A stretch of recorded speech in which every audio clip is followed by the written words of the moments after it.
সুপ্রিয় দ্বিতীয় বর্ষের শিক্ষার্থী, কেমন আছো তোমরা? আশা করছি অনিরাপদকালীন সময়ে তোমরা নিরাপদে আছো এবং গৃহে অবস্থান করছো। আমি গত ক্লাসে তোমাদের 11তম হিউম্যান রিসোর্স ম্যানেজমেন্টের 11তম অধ্যায় প্রমোশন, ডিমোশন এবং এটাকে ট্রান্সফার নিয়ে আলোচনা করেছিলাম। আজকে এই অধ্যায়ের বাকি যে অংশগুলো আছে সেগুলো নিয়ে আমি কথা বলবো একটু একটু করে, কারণ আজকে আমি এটি শেষ করে দিতে চাই। তাহলে আমরা পরে কোনো কথা না বলে বাড়িয়ে আমরা পরে চলে যাই। আজকে প্রথমেই আমি যেটি নিয়ে আলোচনা করব সেটি হলো লে অফ বা সাময়িক কর্মচ্যুতি বা সাময়িক বরখাস্ত। একটা প্রতিষ্ঠানে তোমরা জানো যে নানান ধরনের কর্মী এখানে কাজ করে।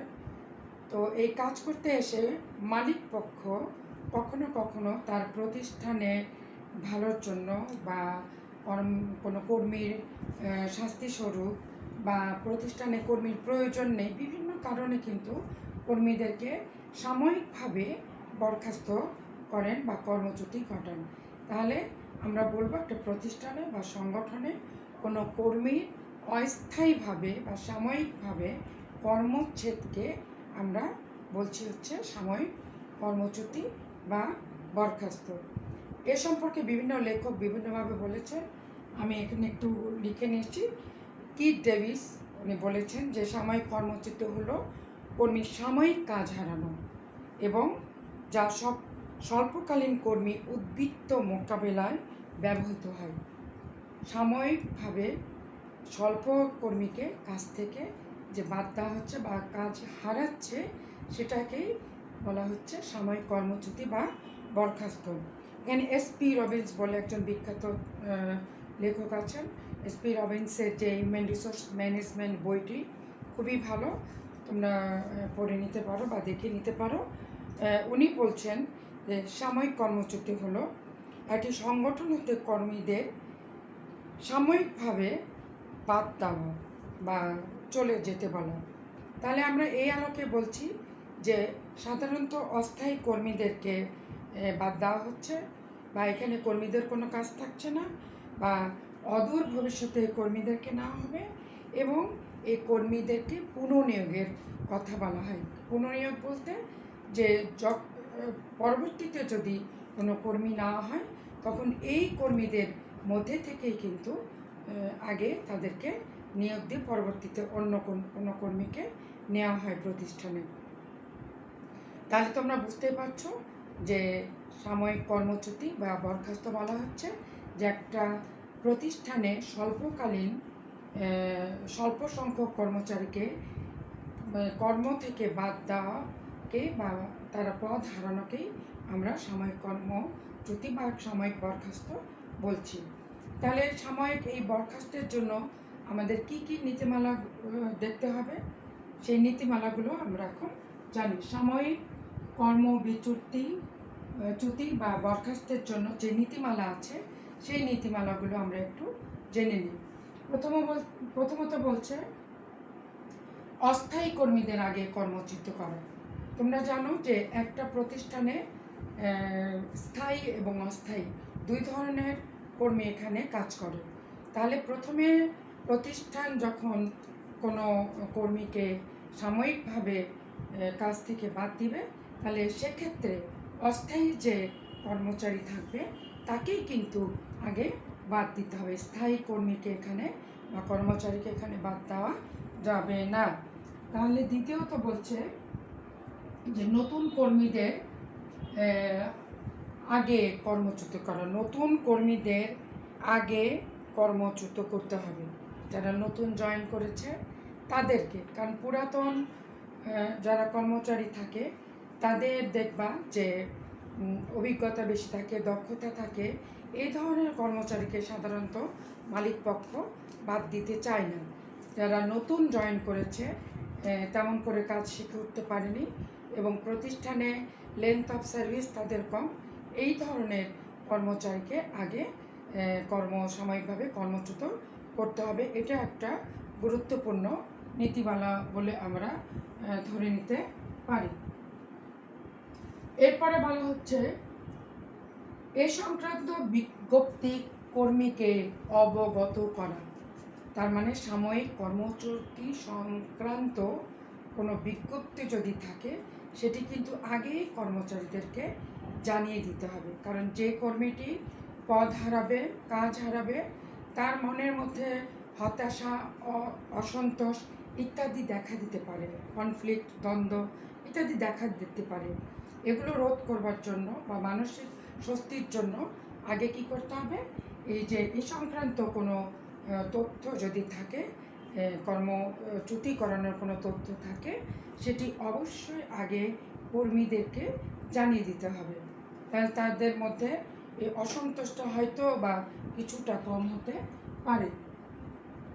দেন বলা হচ্ছে যে পরবর্তীতে নিয়োগের ক্ষেত্রে কর্মচ্যুতিতে নিয়োগ দেওয়া, মানে পরবর্তীতে যদি কোনো কর্মীকে প্রতিষ্ঠানে আবারও নেওয়া হয়, পুনর্নিয়োগ দেওয়া হয়, সেক্ষেত্রে অবশ্যই যারা পদ হারালো, কাজ হারালো, তাদেরকে কিন্তু আগে নিয়োগ দিতে হবে। এই রুলসটা অবশ্যই থাকবে। এটা একটা আমরা উন্নত নীতিমালা বলে মনে করছি। দেন বলা হচ্ছে যে কর্মচ্যুতির ক্ষেত্রে আইনগত বিষয় মেনে চলতে হবে। কর্মচ্যুতির ক্ষেত্রে আইনগত যে বিষয় থাকে সেটি মেনে চলতে হবে। তোমরা জানো যে প্রতিষ্ঠানে কিন্তু নানান ধরনের নিয়ম কানুন থাকে। চাকরি করতে যে কর্মচারীরা আসে, সেটা স্থায়ী কর্মচারী হোক, অস্থায়ী কর্মচারী হোক, নানান ধরনের নিয়ম কানুন কিন্তু থাকে। সেই নিয়ম কানুন সম্পর্কে আইনগত যে দিক, এটা একজন কর্মীকে তো অবশ্যই মেনে চলতে হবে। এবং কর্মচ্যুতি যখন কোনো প্রতিষ্ঠানে কর্মচারীদেরকে বাদ দেওয়া হচ্ছে, তাহলে আইনগত যে প্রক্রিয়া থাকবে সেগুলো মেনেই কিন্তু তাকে কর্ম থেকে সাময়িক বরখাস্ত করতে হবে। আইনের পরবর্তীতে যে নীতিমালা বলা হচ্ছে যে আইনের মোকাবিলা করার মানসিকতা থাকতে হবে। কারণ একজন কর্মীকে যখন প্রতিষ্ঠান থেকে বাদ দেওয়া হচ্ছে, তখন সে এটা মেনে নাও নিতে পারে। তখন সে কী করতে পারে, আইনের আশ্রয় নিতে পারে। তাহলে আইনের আশ্রয় নিলে প্রতিষ্ঠানটিকেও কিন্তু এই আইনের মোকাবেলা করবার মতো মানসিকতা বা শক্তি, সামর্থ্য বা ক্ষমতা তার থাকতে হবে। তাহলে এই যে আমরা এখানে ছয়টা নীতিমালা দেখলাম, এই নীতিমালাগুলো অবশ্যই একজন কর্মচারীকে কর্ম থেকে সাময়িক বাদ দেওয়ার ক্ষেত্রে মেনে চলতে হবে। এরপরে আসো আমরা এই সাময়িক কর্মচ্যুতির বা বরখাস্তের আমরা আর একটা দিক জানি যে সাময়িক কর্মচ্যুতির কারণ কি, বা সাময়িক বরখাস্তের কারণ কি, কী কারণে একটা প্রতিষ্ঠান থেকে একজন কর্মীকে বাদ দেওয়া হয়, সেগুলো নিয়ে একটু কথা বলি। আসো, প্রথমত বলছে যে মৌসুমি কারণ, সিজনাল যে কজ বলা হচ্ছে, সেটা হচ্ছে মৌসুমি কারণ। মৌসুমি কারণ বলতে আমরা এইভাবে বলি যে একটা প্রতিষ্ঠানে যখন মৌসুমি কাজ করা হয়, মানে একটা সিজনে কাজ করা হয়, কিছু সময়ে কাজ করা হয়, ধরো 2 মাস কাজ করা হলো, 3 মাস কাজ করা হলো, বা 6 মাস কাজ করা হলো, তাহলে 6 মাস একজন কর্মী প্রতিষ্ঠানে কাজ করছে এবং 6 মাস সে কিন্তু বসে থাকছে। এই যে সিজনাল যে কাজ, এই কারণে সাময়িক কর্মচ্যুতি ঘটে। যেমন আমরা আখ কারখানায় বা চিনি কারখানার কথা বলতে পারি, সেখানে কিন্তু দেখবা যে সিজনাল কাজ হয়, 6 মাস একজন কর্মী কাজ করে এবং 6 মাস কিন্তু সে ঘরে বসে থাকে বা কর্মচ্যুতি ঘটে। এটা একটা কারণ। দ্বিতীয় কারণ বলা হচ্ছে যে পণ্যের চাহিদা যখন হ্রাস বৃদ্ধি করবে, একটা প্রতিষ্ঠানে যদি পণ্যের চাহিদা না থাকে, বাজারে পণ্যের চাহিদা না থাকে, ভোক্তা না থাকে, ঠিক আছে, হ্রাস বৃদ্ধি আমরা বলছি ঘটে, তখন কিন্তু সাময়িক কর্মচ্যুতি যদি হতে পারে। এটা একটা অন্যতম কারণ আমরা বলি। দেন বলা হচ্ছে যে আর্থিক মন্দা যদি হয়, দেশে আর্থিক মন্দা দেখা যায়, সেক্ষেত্রে কিন্তু কাজ হারাতে পারে একজন কর্মচারী বা কর্মচারী। এটা একটা অন্যতম কারণ। তারপরে বলছে কাঁচামাল ও শক্তি সংকটের যদি অভাব ঘটে প্রতিষ্ঠানে, কাঁচামাল নাই, উৎপাদন নাই, শক্তি সংকট নাই, গ্যাস, বিদ্যুৎ, পানি আমরা যেটাই বলি, সে কয়লা ইত্যাদি এগুলো নেই, তখন কিন্তু দেখা যাবে যে প্রতিষ্ঠানে এই কাজ কমে যাচ্ছে, উৎপাদন কমে যাচ্ছে। সেক্ষেত্রে উৎপাদন, কারণ কাঁচামাল পাচ্ছে না, শক্তি সংকট নেই, কয়লা নেই, গ্যাস নেই, বিদ্যুৎ নেই, ইত্যাদি ইত্যাদি, তখন কিন্তু দেখা যাবে যে এখানে কর্মী ছাঁটাইয়ের প্রয়োজনীয়তা প্রতিষ্ঠান কর্তৃপক্ষের পড়তে পারে। এটি একটি কারণ। ধীর উৎপাদনের কথা বলা হয়েছে, ধীর গতির উৎপাদন, এটা যদি হয় স্বাভাবিক না হলে, মানে উৎপাদনটা যদি স্বাভাবিক না হয়, তখন কি করতে হবে? উৎপাদনের গতি কমে গেছে বিভিন্ন কারণে, সেটা বিভিন্ন কারণে হতে পারে, সেক্ষেত্রে কিন্তু কর্মচ্যুতি প্রতিষ্ঠানে সাময়িকভাবে কর্মীদের কর্মচ্যুতি ঘটাতে পারে। এরপরে বলা হচ্ছে যে প্রযুক্তিগত কারণ, একটা অন্যতম কারণ। প্রযুক্তিগত কারণে দেখা যায় যে ম্যাক্সিমাম কর্মীরই কিন্তু কর্মচ্যুতি ঘটতে পারে। যদি ইন্টারনেট ধরো কোনো প্রতিষ্ঠানে কিছুদিন বন্ধ আছে, বা এই সংক্রান্ত কোনো কাজ সংকট দেখা গেল, বন্ধ আছে, তাহলে তারা ওই দিনের জন্য হয়তো কর্মচ্যুত হচ্ছে, বা যে কয়দিন কাজ হচ্ছে না সে কয়দিনের জন্য কিন্তু তারা কর্মচ্যুত হতে পারে। এরপরের যে কারণ সেটা হচ্ছে মেশিনপত্রের দীর্ঘমেয়াদী ক্ষতি। মেশিনপত্রের দীর্ঘমেয়াদী ক্ষতি একটা অন্যতম কারণ হতে পারে। উৎপাদন কী করে হবে যদি আমাদের মেশিনপত্র ঠিক না থাকে, কাজ না করে? তাহলে সেক্ষেত্রে যতদিন পর্যন্ত মেশিনপত্র নষ্ট থাকছে বা কাজ করছে না, ততদিন পর্যন্ত সেই কর্মীকে কর্মচ্যুত প্রতিষ্ঠান রাখতে পারে। তাহলে আমরা সাময়িক কর্মচ্যুতির আমরা দেখলাম কি, নীতিমালা কি, এবং সাময়িক কর্মচ্যুতির কারণ কি, এই কয়টা নিয়ে আমি আজকে আলোচনা করলাম। এটা এই পর্যন্তই তোমরা পড়বা। পরবর্তী আমি সেশনে চলে যাচ্ছি।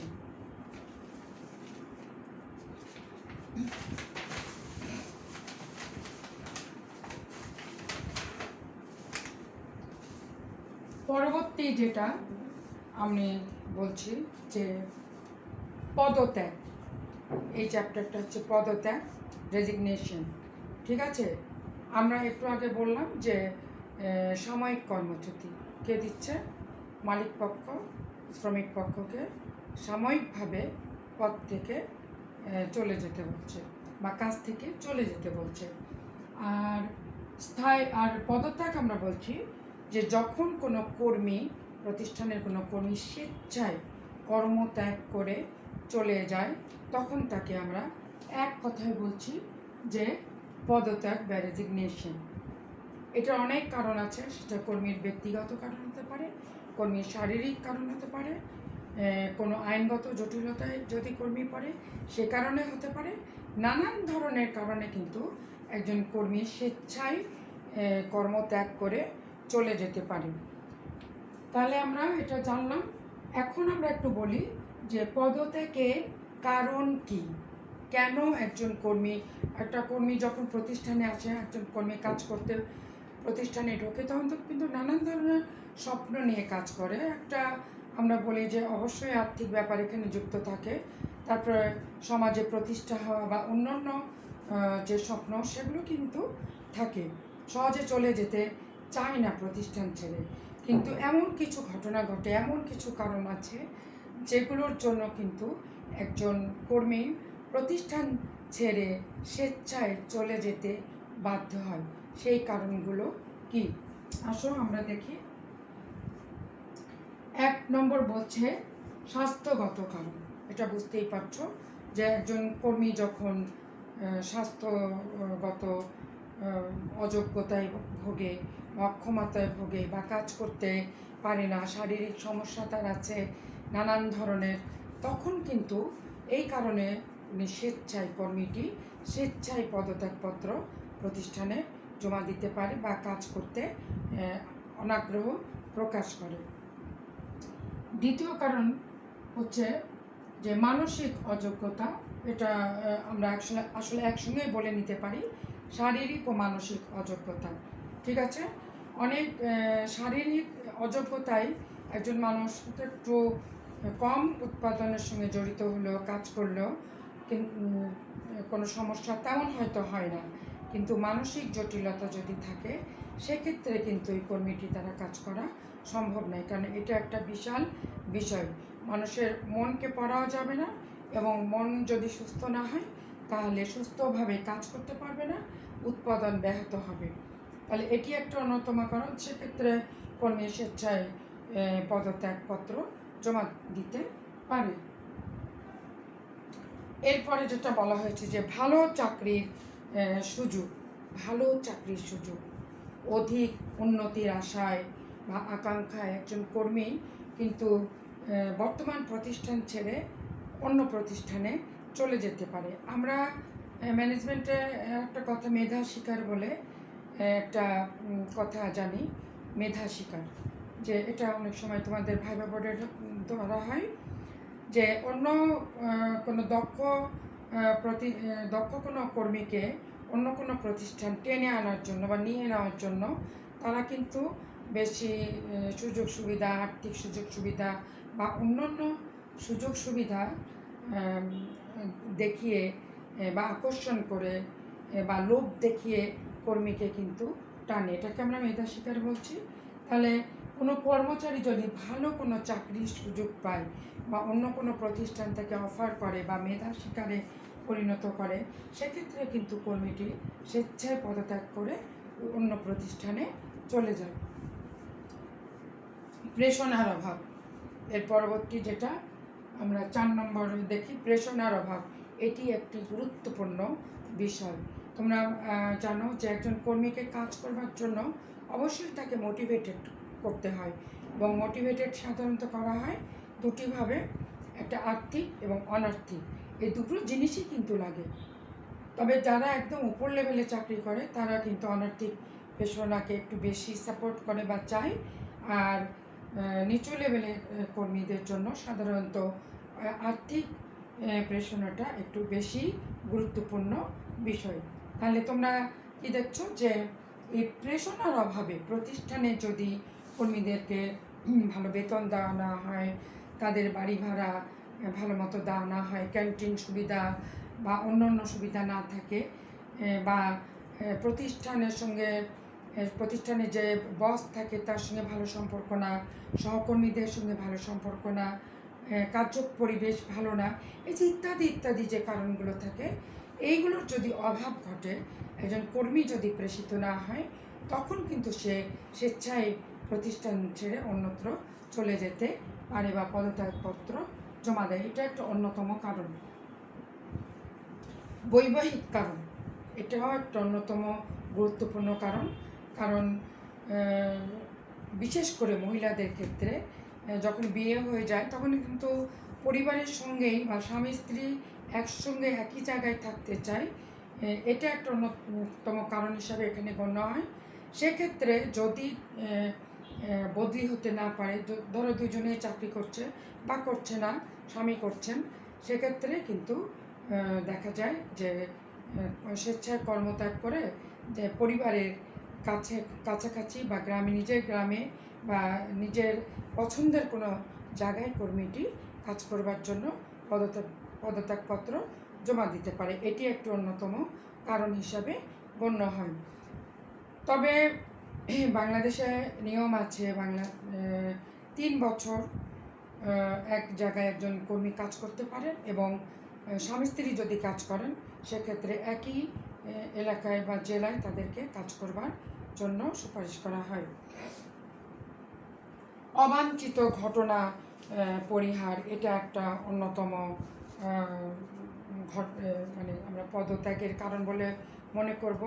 যেমন আমরা বলি যে অনাকাঙ্ক্ষিত শাস্তি, পদাবনতি, একটা খারাপ বদলি, এই যে ইত্যাদি, এগুলো যদি থাকে, ঠিক আছে, বা অনাকাঙ্ক্ষিত বা অবাঞ্ছিত যদি কোনো ঘটনা ঘটে কর্মীর জীবনে, তখন কিন্তু এগুলোকে সে কী করে, গ্রহণ করতে পারে না, এবং পারে না বলেই কোনো কোনো কর্মী তখন পদ ছেড়ে বা কাজ ছেড়ে চলে যায়।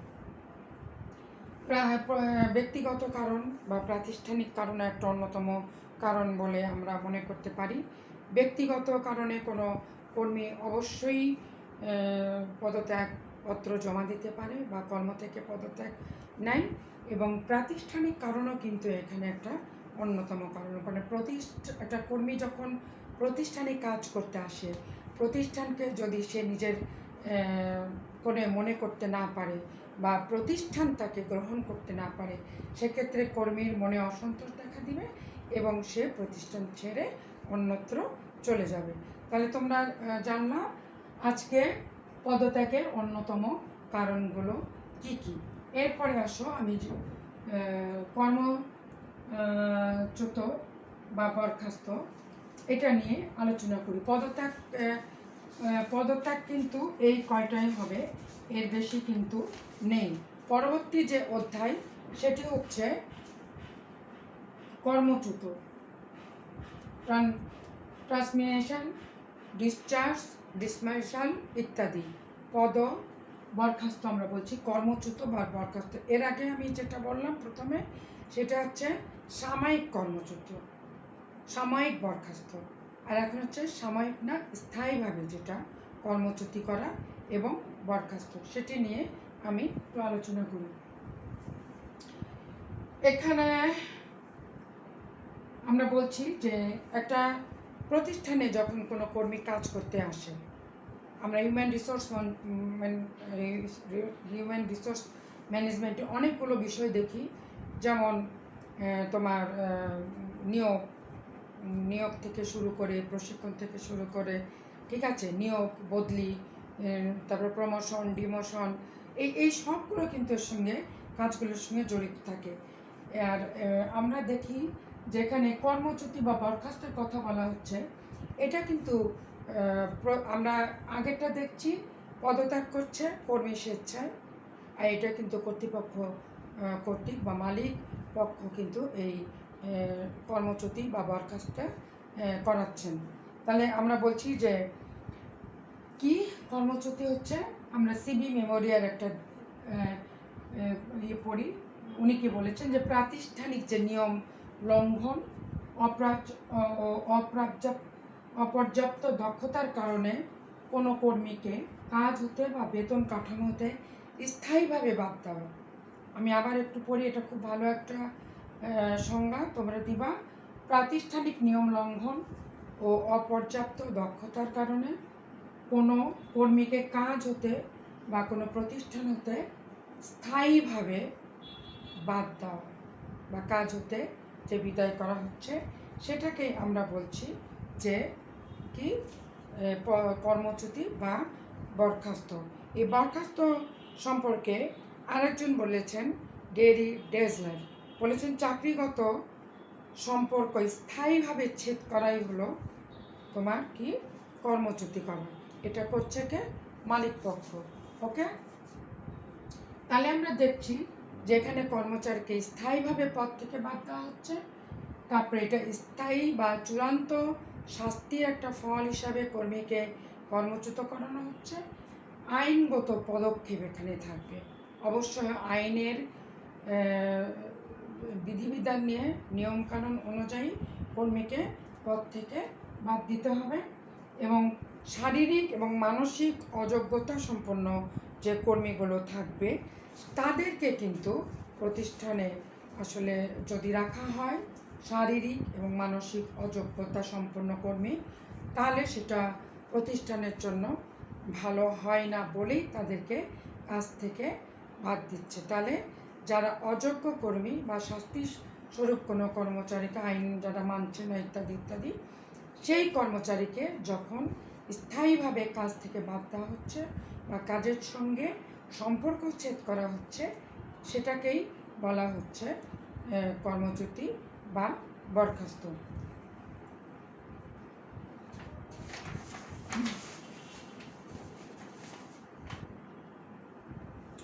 এরপরে আমরা কর্মচ্যুতির কারণ কি এটা নিয়ে একটু আলোচনা করি। যে একটা প্রতিষ্ঠানে কর্মী কাজ করতে আসবে আর তাকে একদম পদ থেকে বের করে দেওয়া হলো, সেটা কি খুব একটা ভালো বিচার হবে?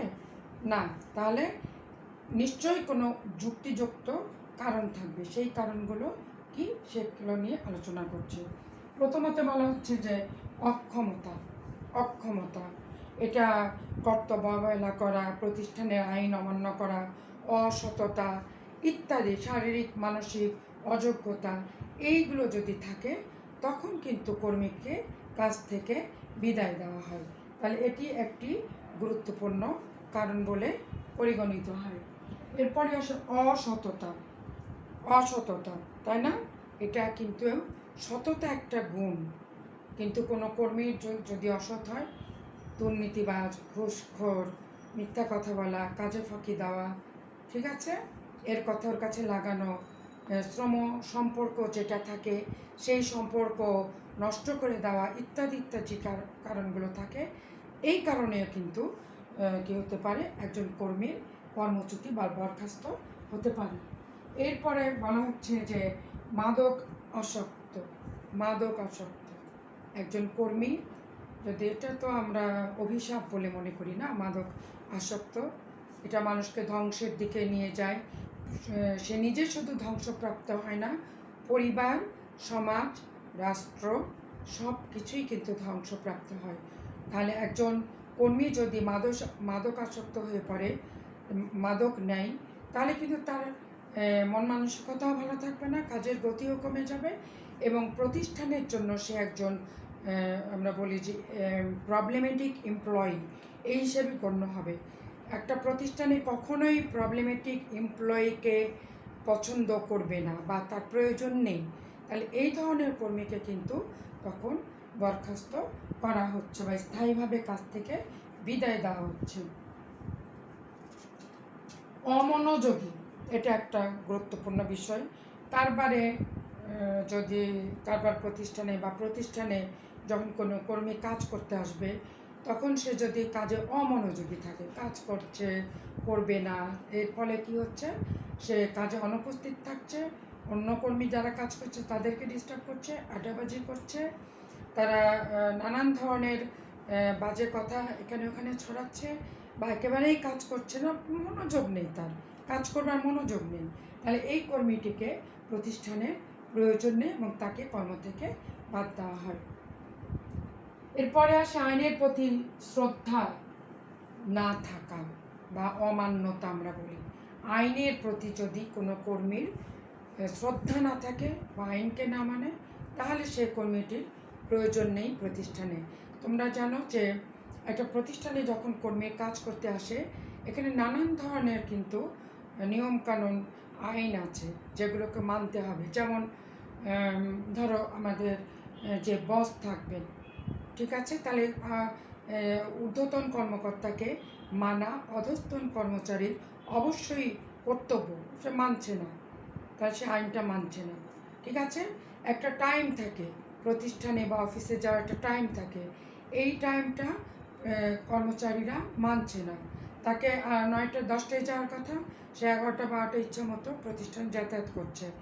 এই যে এগুলো বিভিন্ন ধরনের কারণ আছে, আইন আছে, সেগুলো যদি কর্মচারীরা না মানে, তখন কিন্তু স্থায়ীভাবে তাকে বরখাস্ত করা হয়। এটা একটা অন্যতম কারণ।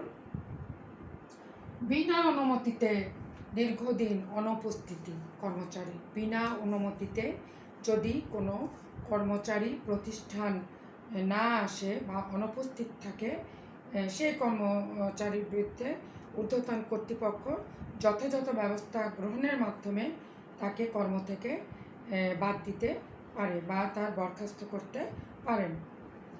যেমন বিনা এক্ষেত্রে একটা কথা আছে যে 3 দিন যদি একজন কর্মী পরপর 3 দিন অনুপস্থিত থাকে বিনা অনুমতিতে, তখন হয়তো তাকে মৌখিক, তারপরে তাকে লিখিত এবং তার 1 দিনের বেতন কাটা, এইভাবে ক্রমান্বয়ে কিন্তু পদক্ষেপ অনুযায়ী যাবে।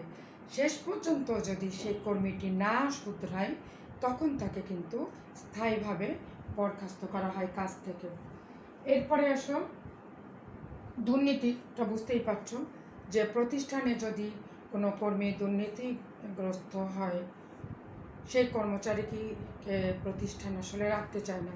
একটা দুর্নীতিগ্রস্ত প্রতিষ্ঠান ব্যক্তি প্রতিষ্ঠানের ভিতটাই নড়িয়ে দেয় বা প্রতিষ্ঠানকে ক্ষতিগ্রস্ত করে ব্যাপকভাবে। তাহলে এই প্রতিষ্ঠানে এই কর্মীকে কিন্তু প্রয়োজন নেই এবং মালিকপক্ষ বা কর্তৃপক্ষ তাকে প্রতিষ্ঠান থেকে এখানে বাদ দেওয়ার ব্যবস্থা করে। লাস্ট ওয়ান হচ্ছে সংগঠনের প্রতি ঋণাত্মক মনোভাব। সংগঠনের প্রতি যদি কর্মীর ঋণাত্মক মনোভাব থাকে, ঠিক আছে, নেগেটিভ অ্যাটিটিউড থাকে, সেই কর্মীকে কিন্তু প্রতিষ্ঠান রাখতে চায় না এবং প্রতিষ্ঠান থেকে তাকে বাদ দেওয়া হয়। যেমন ঊর্ধ্বতন কর্তৃপক্ষ বা বস যারা থাকবে তাদের প্রতি একটা খারাপ মনোভাব, সহকর্মীদের সঙ্গে ভালো সম্পর্ক না বা তাদের সম্পর্কে খারাপ মনোভাব বা কোনো কাজ করতে বলা হলো সেটি নিয়েও কিন্তু তার মধ্যে একটা নেগেটিভিটি কাজ করে। এই রকম যে কর্মী থাকবে তাকে কিন্তু কখনোই প্রতিষ্ঠানে রাখার জন্য যে সংশ্লিষ্ট যে কর্তৃপক্ষ থাকবেন তারা চাইবেন না এবং তাকে প্রতিষ্ঠান থেকে বাদ দিয়ে দিবেন। তাহলে তোমরা দেখছো যে কর্মচ্যুতির এই যে আমি 11টা পয়েন্ট দিয়েছি, এই পয়েন্টসগুলো যদি আসে তাহলে সুন্দর করে লিখবা, ঠিক আছে। এরপরে আমি আসি যে কি আছে আছে, আচ্ছা, বরখাস্তের প্রক্রিয়া, প্রসিডিউরস, ঠিক আছে, বা প্রসেস যেটা আমরা বলি, এর প্রক্রিয়া কি? একজন কর্মীকে যখন প্রতিষ্ঠানে থেকে বাদ দেওয়া হচ্ছে বা হবে এরকম চিন্তা ভাবনা করা হচ্ছে, তাহলে কোন প্রসিডিউরসগুলো মেনটেন করতে হবে, কোন প্রসিডিউরে যেতে হবে, সেগুলো নিয়ে আমি এখন একটু কথা বলছি। বরখাস্তের প্রক্রিয়া প্রথমত বলছে যে তথ্য সংগ্রহ করা। কার তথ্য সংগ্রহ করা? কর্মচারীর তথ্য সংগ্রহ করা। প্রতিটি কর্মীরই অবশ্যই প্রতিষ্ঠানের উচিত হবে তথ্য আগেই সংগ্রহ করে রাখা, যাতে তাদের যেমন প্রমোশনের সময় তথ্যগুলো লাগবে, ডিমোশনের সময় লাগবে, বদলির সময় লাগবে, সব কিছুতেই কিন্তু তথ্যের দরকার হয়। তাহলে এই একজন কর্মচারীর একদম প্রতিষ্ঠানে জয়েন করা থেকে শেষ অবধি তথ্যগুলো সংরক্ষণ করে রাখতে হবে। না হলে যখনই ওই কর্মচারী সম্পর্কে কোনো ধরনের সিদ্ধান্তে প্রতিষ্ঠান আসতে চায় সেটি কিন্তু তারা পারে না। তাহলে কোনো কর্মীকে কর্ম থেকে বাদ দেওয়ার সময় অবশ্যই তার সকল তথ্য সুন্দর করে সংরক্ষণ করতে হবে অফিসকে। এরপর হচ্ছে কার্য মূল্যায়ন একটা গুরুত্বপূর্ণ বিষয়। সাধারণত সুপারভাইজাররা কার্য মূল্যায়ন করে থাকে এবং সে খুব ভালো করে যাচাই বাছাই করে যে কেন, কোন কারণে এই কর্মীকে প্রতিষ্ঠান থেকে বাদ দেওয়া হবে, সকল বিষয় সুন্দর করে সে পর্যবেক্ষণ করবে, বিশ্লেষণ করবে এবং ঊর্ধ্বতন কর্তৃপক্ষের কাছে তার রিপোর্ট বা প্রতিবেদন দাখিল করবে। কর্মীর এরপরে আসো যে তৃতীয় কোনো ব্যক্তি দিয়ে এটা পর্যালোচনা করতে হবে, তৃতীয় ব্যক্তি। কারণ সুপারভাইজার একজন কর্মী সকল বিষয়ে বিশ্লেষণ করলেন, পর্যালোচনা করলেন, সব করলেন, করার পর সেখানেও তো কোনো ভুল ত্রুটি থাকতে পারে, ওনার অনেক জিনিস তার দৃষ্টি অগোচর হয়ে যেতে পারে, ঠিক আছে।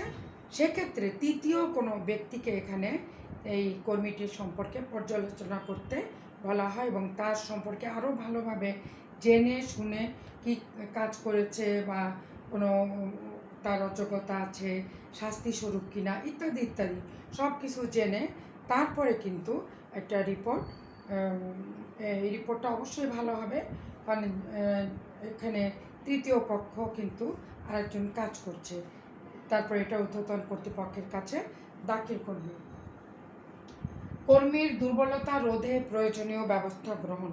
কর্মীর দুর্বলতা রোধে কিছু ব্যবস্থা গ্রহণ, মানে ঋণাত্মক কিছু দেখা গেলেই যে ওই কর্মীকে প্রতিষ্ঠান থেকে একদম চট করে বিদায় করে দেওয়া সরে যাও, চলে যাও, এটা কিন্তু না। আমরা বলি যে যদিও একজন কর্মী প্রতিষ্ঠানের চালিকা শক্তি, কিন্তু মানুষ তো রক্তে মাংসে গড়া, তার ভুল ত্রুটি হতেই পারে। সেক্ষেত্রে কর্মী যদি ছোটোখাটো কোনো ভুল করে থাকে, তাকে কিন্তু শুধরানোর ব্যবস্থা করে দিতে হবে প্রতিষ্ঠানকে। তারপরে যদি না শোধরায় বা বারবার একই ধরনের অন্যায় করতে থাকে বা একই ধরনের ঘটনা ঘটে, তখন কিন্তু প্রতিষ্ঠান তাকে পদ থেকে বাদ দিতে বাধ্য হবে। সতর্কতামূলক নোটিশ প্রদান করা। সব কিছু হয়ে গেল, তারপরেও প্রতিষ্ঠান কি করে, কর্মীকে সতর্কতামূলক একটা নোটিশ দেয় যে তুমি এই কাজের জন্য বা এই ভুলের জন্য তোমাকে কিন্তু কাজ থেকে বাদ দেওয়া উচিত স্থায়ীভাবে। সতর্কমূলক একটা নোটিশ তাকে প্রদান করে। দেন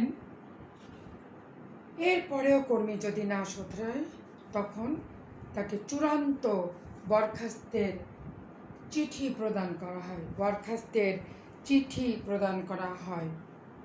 চূড়ান্তভাবে কর্মীকে চিঠি লিখিত, আমরা সবসময় বলি যে ডকুমেন্টস লিখিত রাখতে হবে, চিঠি প্রদান করা হবে এবং এর মাধ্যমেই একজন কর্মীর প্রতিষ্ঠানের সঙ্গে সকল ধরনের সম্পর্ক ছেদ হয়ে যায় বা কাজ থেকে সে চলে যায়। তবে প্রতিষ্ঠানে যদি ওই কর্মীটির কোনো দেনা পাওনা থাকে, কোনো পাওনা থাকে, অবশ্যই প্রতিষ্ঠান সেগুলো মিটিয়ে দিতে বাধ্য থাকবে। এই ধাপগুলো কিন্তু যথাযথ আইনি প্রক্রিয়ার মাধ্যমেই কিন্তু নেওয়া হয়। কারণ একটা প্রতিষ্ঠানে কর্মীকে নেওয়া কিন্তু সোজা ব্যাপার না, ঠিক আছে? তাহলে যে বাদ দিচ্ছে, এখানে আইনি বিষয়টা অবশ্যই কিন্তু আনতে হবে। লাস্ট ওয়ান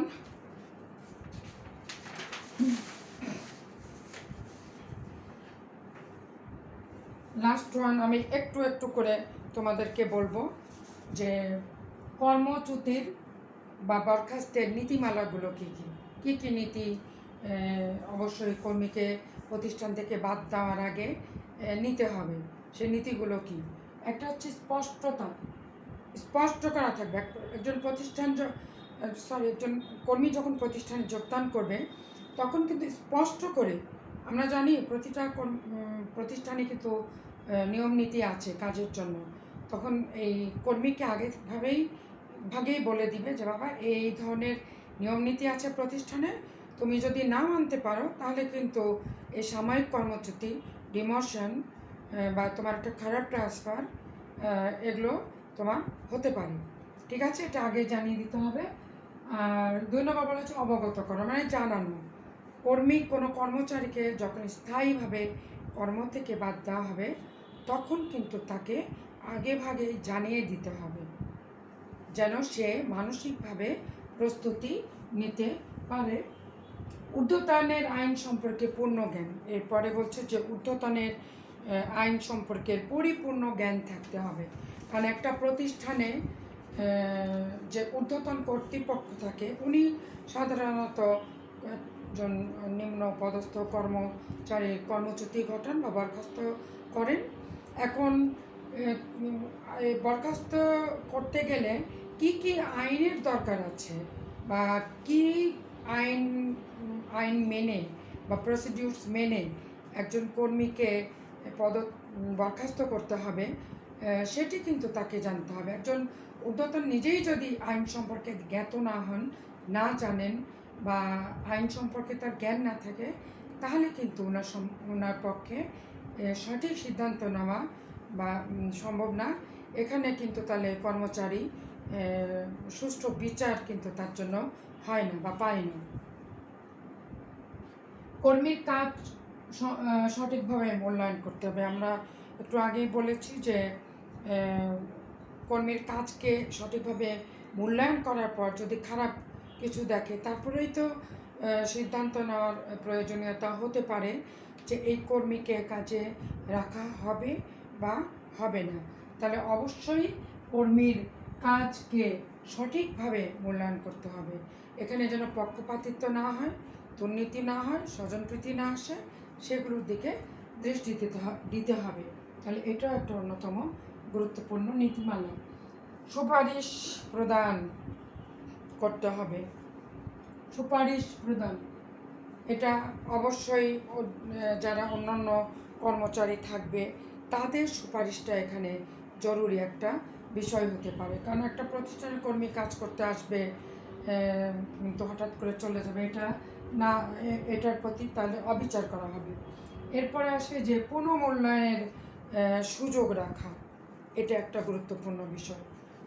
আমি একটু আগেই বলে পেরেছি যে প্রসিডিউরসের মধ্যে যে একজন কর্মী কাজ করতে আসে,